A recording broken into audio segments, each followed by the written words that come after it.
Kita lanjut dari percakapan Angel ya. Tapi karena ego mama tadi C, akhirnya dilakukan itu proses pemindahannya. Hari pertama sih biasa saja, kami di rumah juga biasa saja C, sampai hari kelima. Setelah pemindahan makam Mak Co, tiba-tiba kami dapat kabar kalau orang yang dibayar mama untuk mindahin makam itu tiba-tiba ngeblank semuanya.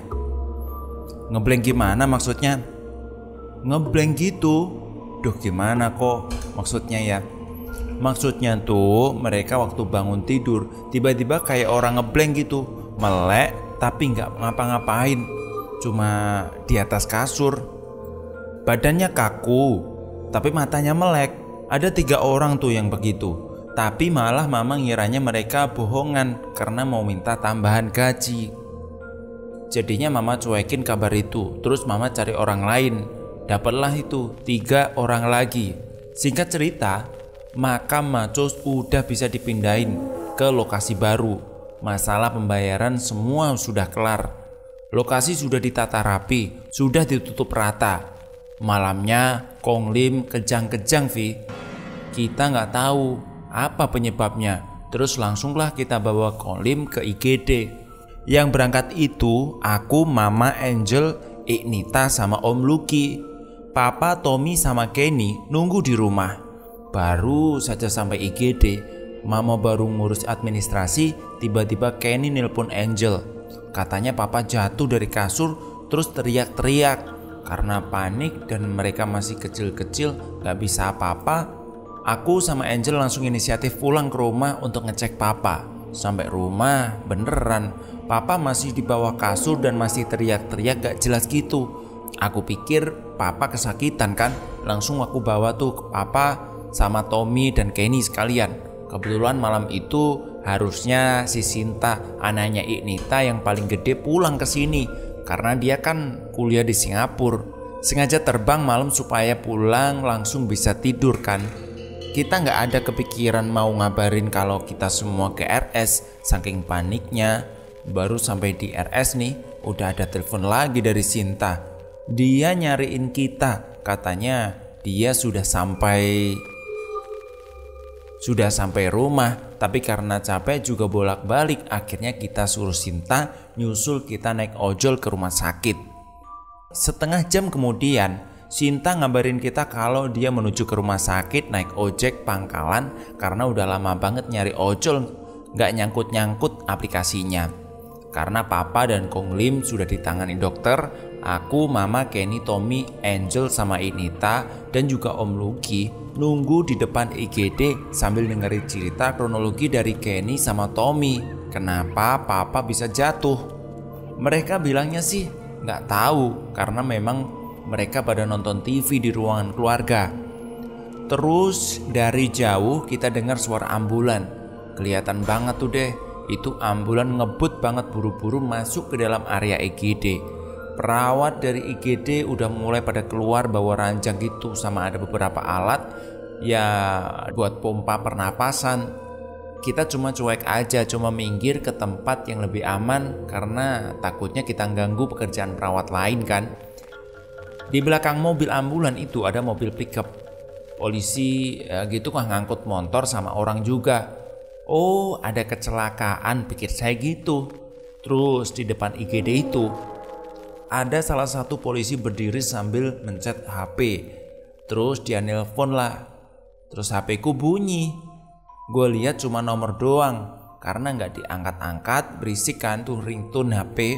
Polisinya tuh nengok ke gua ngeliatin kayak macam mau ngomong, berisik bego ngangkat napa gitu.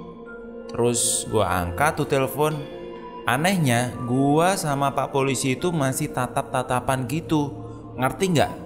Jadi pas gua angkat, suara di telepon sama suara bapak itu tuh kayak jadi satu gitu. Selamat pagi pak, betul ini bapak Andri? Kaku dong gua. Masih dengan tatapan yang sama. Iya, betul. Ini dengan siapa ya? Terus si bapak polisi itu jalan ngedeket ke gua Andri yang dia telepon atau bukan? Terus gua bilang, dari situlah dia matiin telepon. Terus dia nanya ke gua apa bener gua kenal sama Sinta. Dan gue jawab iya. Terus dia ngejelasin kalau Sinta kecelakaan di jalan A. Jadi dia bonceng ojek pangkalan terus gak ada apa-apa. Tiba-tiba mereka jatuh dan Sinta sempat kehantam perbatasan jalan. Sedangkan si bapak ojek cuma diseret sedikit, gak ada luka serius. Jadi ambulan yang kita lihat itu ambulan yang ngangkut Sinta. Nita langsung lemes, Om Lucky langsung lari ke dalam nyari Sinta. Herannya mereka itu mungkin kepleset atau apa gitu.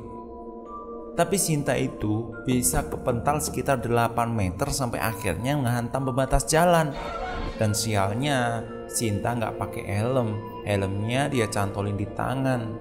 Luka Sinta cukup parah banget malahan. Sampai akhirnya jam 12 malam pihak rumah sakit kasih tahu kita kalau Sinta udah meninggal. Gue ngeliat banget keluarga ini tak begitu hancur sehancur-hancurnya. Kudu menerima kenyataan anak perempuan mereka satu-satunya meninggal dengan cara seperti itu. Padahal pulangnya ke Indonesia udah sangat ditunggu-tunggu sama Nita. Malam itu Nita sama Om Lucky bersikeras mau tetap di rumah sakit dulu sampai pengurusan jenazah Sinta selesai. Sedangkan Papa dan Kong Lim masih harus dirawat inap dan observasi keadaannya. Besoknya jenazah Sinta kita semayamkan di lokasi makam itu.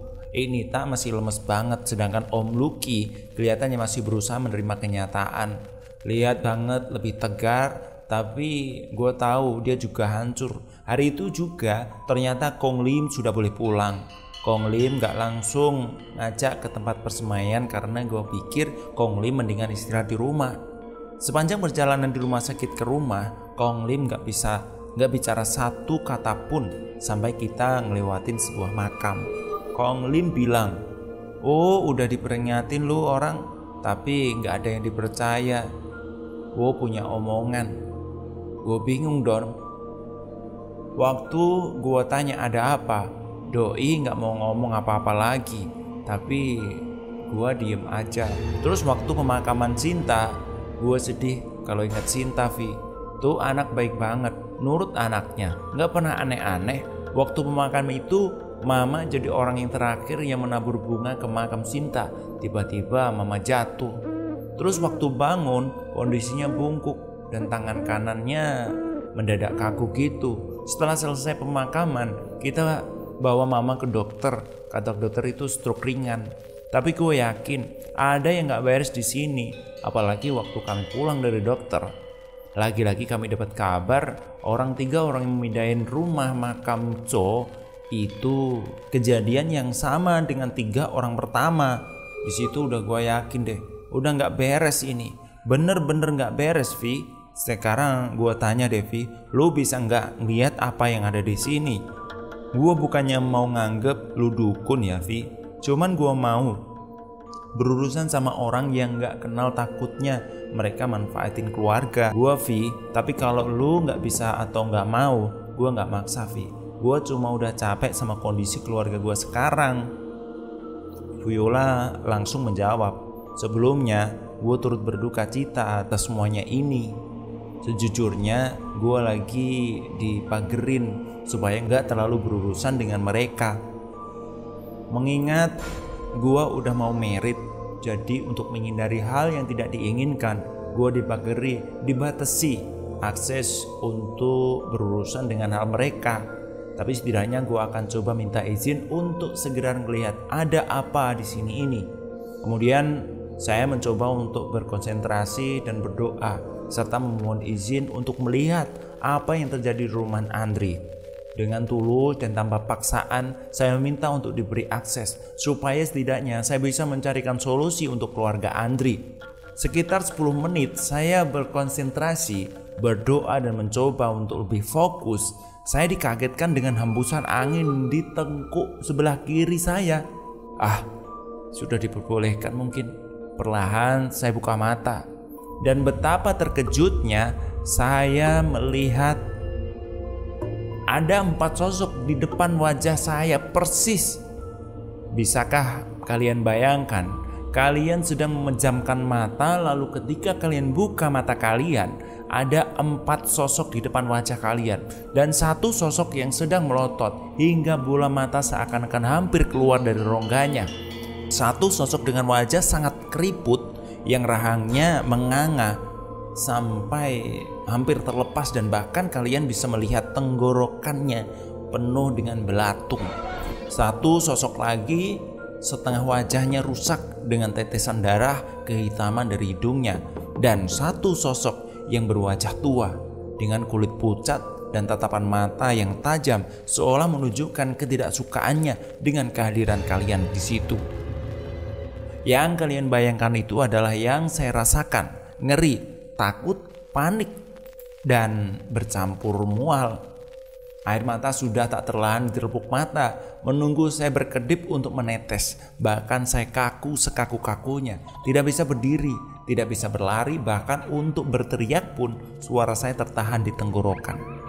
Saya mencoba untuk memberanikan diri untuk melihat ke arah Andri dan Angel, untuk memastikan apakah mungkin ada sosok yang menempel atau mengikuti mereka berdua. Sungguh mereka sangat tidak beruntung karena saya melihat mereka berdua diselimuti asap hitam tidak berbentuk, hanya berupa asap yang mengelilingi tubuh Andri dan Angel. Tapi saya yakin sekali itu bukan hal baik. Jauh dari lubuk hati saya menyesal sekali menuruti permintaan Andri dan Angel. Tapi ibarat nasi sudah jadi bubur, saya tidak bisa berbuat apa-apa lagi. 4 sosok di depan saya menghilang seolah terbang melewati tubuh saya, dibarengi dengan bau anyir yang menyengat dan hawa yang sangat dingin. Hingga tiba-tiba kami bertiga mendengar suara dentuman barang jatuh yang cukup keras. Bahkan sepertinya bukan hanya kami bertiga yang mendengar, karena Tante Sin yang sedari tadi di kamar tiba-tiba keluar untuk menghampiri kami. Tante Sin bertanya, "Suara apa itu? Ada ban pecah ya?" Saut Andri, "Enggak ma, kan suaranya dari dalam." Andri berlari ke dalam ruangan keluarga yang mencari barang apa yang jatuh sehingga membuat suara dentuman yang cukup keras. Tante Sin berusaha mengimbangi langkah Andri, tapi kaki kanan tiba-tiba terseok. Dari situlah saya bisa melihat bahwa ada 2 sosok yang menempel di tubuh Tante Sin. 1 sosok menggantung dari leher sampai ke tangan kanannya, sesosok laki-laki renta yang kurus kering dan terus meringis. 1 lagi sosok anak kecil yang menggantung di kakinya. Bukan sebuah pemandangan yang semua orang ingin lihat, tapi entah kenapa jauh di dalam lubuk hati saya sudah menduga hal-hal gangguan seperti ini terjadi pada keluarga Andri. Tapi makhluk ini berjumlah jauh lebih banyak dari yang saya pikirkan. Andri kembali ke ruang tamu dengan hela nafas yang cukup panjang. "Gimana Andri? Apa yang jatuh?" "Gak ada Vi, mungkin ada buah jatuh kena genteng rumah." "Gimana? Lu lihat apa dari tadi diem aja?" "Sorry Andri, gue bukannya gak mau bantu, cuma ya jujur aja gua nggak punya kekuatan sebesar itu untuk ngusir apa yang ada di sini yang gangguin keluarga kalian." "Emang ada apa Andri?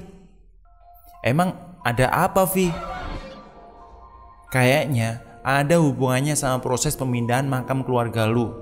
Soalnya yang gua lihat orang Tionghoa zaman dulu semua ada di sini." Bentar. Andri masuk ke dalam salah satu kamar dan keluar dan dengan membawa beberapa lembar kertas. "Yang ini bukan?" Rupanya Andri membawa beberapa lembar foto lawas, mungkin foto sekitar 60 sampai 80-an. Karena fotonya sudah mulai menguning dan beberapa bagian mulai rusak. Maaf, saya tidak bisa nge-share fotonya di sini karena menghindari hal yang tidak diinginkan.